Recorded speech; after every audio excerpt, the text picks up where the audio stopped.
as I'm walking along the tree-lined, or tree-tunneled, I should say, streets of Waterville, Michigan. It gets me thinking about when I was a kid, when I was 19, 20, my dad, he was very stressed out most of his life working. He'd work a minimum of 60 hours a week, constantly at work, constantly. Work Saturdays, take Sundays off, and then it became, well, I'm gonna work 4 hours on Sunday, I'm gonna work 6 hours, I'm gonna work 8 hours on Sunday. He just worked all the time. Work.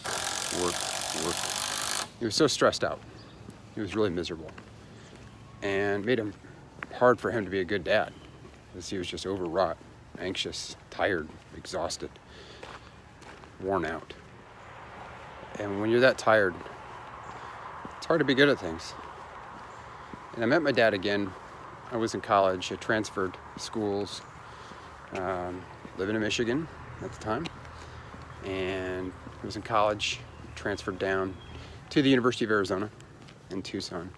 And my dad came out to visit me. He had sold his house, his vehicles, boat, everything he owned. Bought a Ford F-150 pickup truck with a pop-up camper behind him. And he traveled the country. Went down to Florida, worked his way on I-10 heading west. And as he worked his way west, he got to Tucson, Arizona. Through I-10, decided to spend a couple weeks. Lived in a campground, came to my apartment, my roommates, met them, became really good friends with them, made dinner with them, ate dinner with us.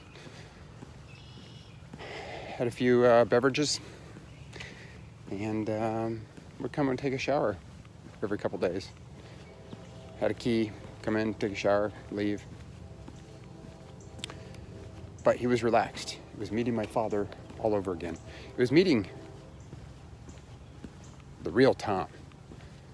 Not just my father, but meeting my dad as the person. He didn't have to be a dad to me anymore. He was, I was 19 or 20, so he didn't have to play father figure. He was there emotionally, and, if I needed some money, he'd flip me some cash here and there.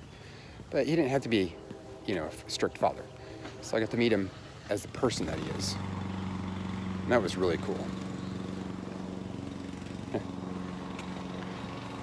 Got a guy lawn mowing behind me. Point of the story is, when I met him, he didn't have all the stress, all the pain,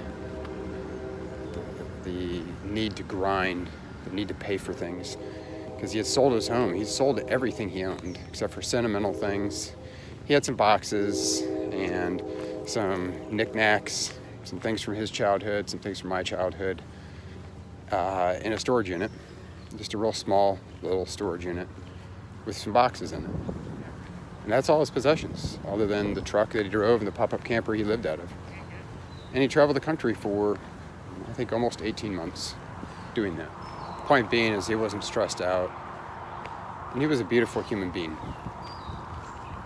It was really awesome to meet him, and to have him meet my roommates, who really, really loved him. They enjoyed his company, thought he was funny. I was like, really? But then, as I started to get to know him, I enjoyed his company, and I thought he was funny, and he was fun to be around. So my point isn't that we should all quit our jobs and travel the country. That's not the point. The point is that our authentic self, whoever we really truly are, without the stress of life, responsibility, and the worries of everyday life, that person is beautiful. And you're beautiful even with all those things, with the worry and the stress and the responsibility. You're still beautiful. But what if we could all be that person, that authentic self, that beautiful person all the time?